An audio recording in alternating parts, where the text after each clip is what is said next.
Methuselah's Grove and the tale of a 5,000-year-old tree. You'll be surprised to find where this tree is found. The Methuselah tree. 4,852 years old.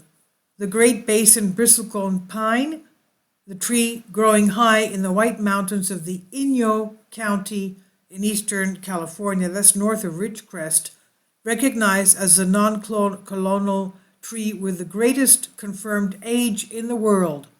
It's the oldest tree in the world. I don't know if it is or not. I have to go into the tree of Mamre that was planted in the area of the field of Mamre that Abraham bought. But I'll go into that in another video. Methuselah is located between 2,900 and 3,000 meters, or about 9.5 to 9,800 feet above sea level, in the Methuselah Grove in the ancient bristlecone pine forest in the Inyo National Forest. The exact location within the grove is a secret protected by the U.S. Forest Service. I guess so that people don't go taking pieces from it. Methuselah, 4,789-year-old tree, when sampled, likely back in 1957 by Edmund Schulman and Tom Harland, with an estimated germination date of 2,833 BC. Kindly support my Patreon account since YouTube has again demonetized my YouTube channel. The daily posts are 5 videos daily, and they are totally different from what I have on my YouTube channel. Thank you so much for your support and that you find all my content so interesting. You'll find the Patreon account details in the description box below. So according to Wikipedia, it's thought that it started sprouting 2,833 BC. Since this tree ages back to this date, using tree rings, research shows precipitation patterns that date back to 1,983 BC. So you can see how important it is to find out how the weather was at that time, about 5,000 years ago. There are indeed cloned trees and ancient forests with shared roots that are 10,000 or even 80,000 years old. The oldest living individual trees are about 5,000 years old, but it's still a really long time for something to live, particularly from seedling to sapling and beyond. And now there was the bristlecone pine, Pinus longava, that was cored by Edmund Schulman, as we said, dated by Tom Harland. But the core has gone missing. Still, they did claim to have found a tree that is about 5,070 years old. Regardless, the oldest living tree actually on record is around 4,850 years old. And as part of this tree, the eldest tree, which is known as Methuselah, was taken high up into the White Mountains of what is now the Inyo County by a bird who catched a number of different things in the area. The bird's flock planted the entire ancient bristlecone pine forest, only to come back and discover that much of their food had grown into plants by the time they returned in need of the stockpiled seeds. In fact, it's this uncharted remote wilderness setting that makes for the ideal conditions that lead to bristlecone pines being able to live so long. Also, the Methuselah tree is highly adapted to the local environments, which is one of the driest places on Earth. So the tree retains the same pine needle for a few decades rather than only a few years, like other pines would. The Methuselah is an extreme minimalist, so every drop of water is thought of as a precious commodity.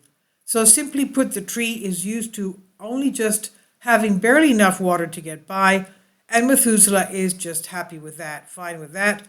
The tree is even lucky. For instance, during the atomic bomb test, Methuselah was upwind of the blast, so there are just trace amounts of strontium in the tree ring from 1957. And more importantly, most trees eventually get exposed to lethal amounts of fungus or bark beetles. They die off after decades or centuries. But the Methuselah tree is so healthy that at one point a pine cone was taken from the tree, found to have a 100% germination rate.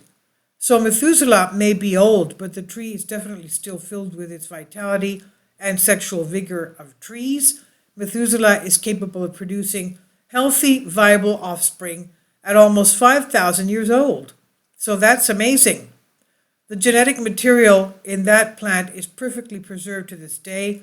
Also, Methuselah is a high altitude life form living more than, as we said, about 9.5 to 10,000 feet above sea level, which makes the tree virtually inaccessible at that altitude and longitude. In this way, the noble botanical elder, this tree, the Methuselah tree, kept a living record of the climate of North America for the last few thousand years. Also, the tree rings are much more precise than carbon dating, so a number of the trees in Methuselah's grove have been used to get core samples from both standing and fallen pines, and so showing a perfect year-by-year record of the climate going all the way back to the end of the Ice Age. So scientists simply line up tree rings. That's what they do until they match perfectly from one specimen to the next, fitting every tree they test into an exact timeline. It's really quite remarkable how well it all lines up. The resulting dendrochronology is a perfect record of the past in that the trees that rewrote history have provided an unbroken chain of overlapping records which are indisputable. Also, it's super easy for people to do, although it's probably rather annoying for the trees. Still, all the field researchers have to do is line up the patterns on core samples and then count the sections to know exactly when each tree lived and for how long. This allows people to know just what the weather was like in North America at any point in the Holocene period, thus permanently rewriting history. So in this way, it's possible to reconstruct the life of the Methuselah tree throughout the last 48.5 centuries. The oldest tree in the world germinated the year 2833 BC, getting off to a slow start. Now, the interesting thing about all this is that the grove has a specific microclimate which makes the stark environment a unique ecosystem. It makes life very boring in that part of the world, but the tree is really robust nonetheless. So just imagine what life has been like for this long-lived plant that existed in a sort of perpetual state of slow-moving meditation, like some kind of nearly immortal floral Tai Chi master. What strange wonders Methuselah must have experienced in the last 5 millennia. Of course, in all likelihood, animals couldn't even begin to relate to the world of plants.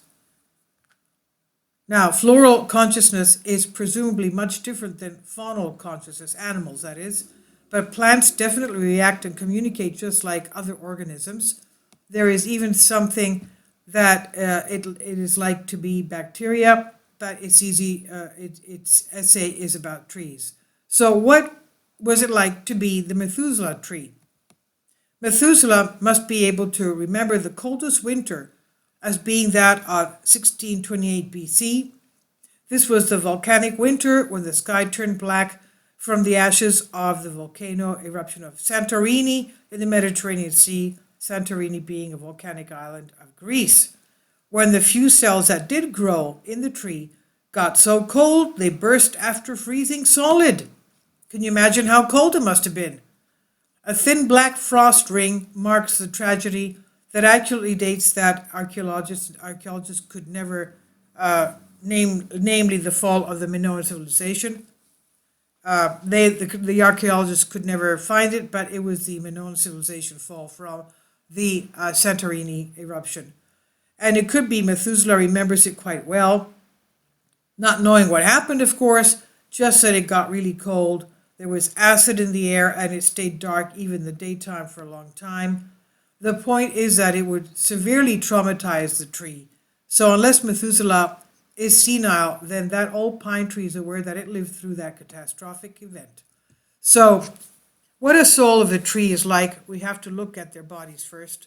These are reliable records of the biosphere that contain invaluable information about Earth, and this is particularly interesting in the case of the bristlecone pines. Although Methuselah is alive, most of it is actually dead, and when you look at the picture of the old bristlecone pine, this becomes immediately apparent. It's because the roots and branches die off as time goes on, so the trees get to a point where they can survive on just one single root if need be. It's kind of like someone never cutting their hair and nails and having to work around all the extra stuff that's still attached to them. And more importantly, the organisms have an extremely slow metabolism. It takes Methuselah a century to become 1 inch thicker. The whole tree is less than 3 stories tall, but it's been growing for almost 5,000 years. Time scales are completely different to Methuselah and other ancient pine trees in the White Mountains. Life tends to work much different for them than it does for us and other trees. Still, eventually, our paths would cross. Now, in fact, the very first person that Methuselah ever met was a Native American who had daringly followed longhorn sheep up to the sky. And then around 3,000 years ago, the Paiute people began to climb up from the Great Basin to the grove every summer in order to hunt and commune with nature. So they gradually, in this way, got to know the Methuselah tree and the other elder pines. After all, the Paiute were able to appreciate their botanical beauty. Also, they were in touch with the immortal soul of the trees through a deep animistic spiritual connection to the earth. The indigenous tribes used to live in harmony with the ancient forests of North America, but that sacred sensibility has all but died in America. First, the natives started moving to the uplands for a brief time, establishing summer homes during the 6th century. Then European immigrants invaded Methuselah's grove in the 19th century. Still, even after prospectors came and devastated Mother Earth, all that Methuselah could do was just stand there and let it happen. They came in and cut down one tree after another. With each new victim, the air was filled with more and more of silent screams of dying trees in chemical form. Methuselah must have been completely ashamed, absolutely horrified. And then again, there is something very strange about the old bristlecone pines. That is to say, everyone that seems to study them close up always tends to die at an early age. This has led me to wonder if those trees might not emit something harmful that is going undetected in autopsies. Then again, maybe, just maybe, Edmund Schulman actually died from Methuselah's curse. On top of that, there are many natural connections that Methuselah has with the world, as well as suspected supernatural connections. This might go all the way back to the time of ancient Egyptians, that is to say about 2566 BC. The most important man in the entire world died, and then he got laid to rest in the biggest building on the planet. This was an epic moment in human development, and Methuselah was alive when it happened, albeit only as a 9-inch sapling. So once the mighty Pharaoh breathed his last breath, the carbon dioxide in his lungs was cast adrift into the atmosphere, and some of those molecules could have crossed the continents, made their way to Methuselah, where they would have landed on the tips of the young tree's needles. I mean, this is a great fantasy, isn't it? Even if it just one of those entered in through a pore, then that molecule would have been split asunder by energy and was drawn in from the sun, and the carbon would have become part of Methuselah, while the oxygen would have been expelled as waste. All this is part of the great cycle, the circle and cycle of life and death that the old tree has long been part of. The only problem is that climate change threatens to destabilize Methuselah's grove, so the oldest and wisest tree in the world now lives in constant fear, sensing impending global disruption. Now, Methuselah no doubt knows that other forms of life will gradually encroach upon the serene sanctuary of the Methuselah grove, but the tree can still tell that the world is getting hot in a way that it never was before. After having lived through a full third of the Holocene era and the Anthropocene, could now bring the end of the age of the ancient trees, including the Methuselah tree, but only time will tell. This is on Joshua Michael Heche, and please leave your comments, and also on Wikipedia. Please leave your comments, and thank you for your support.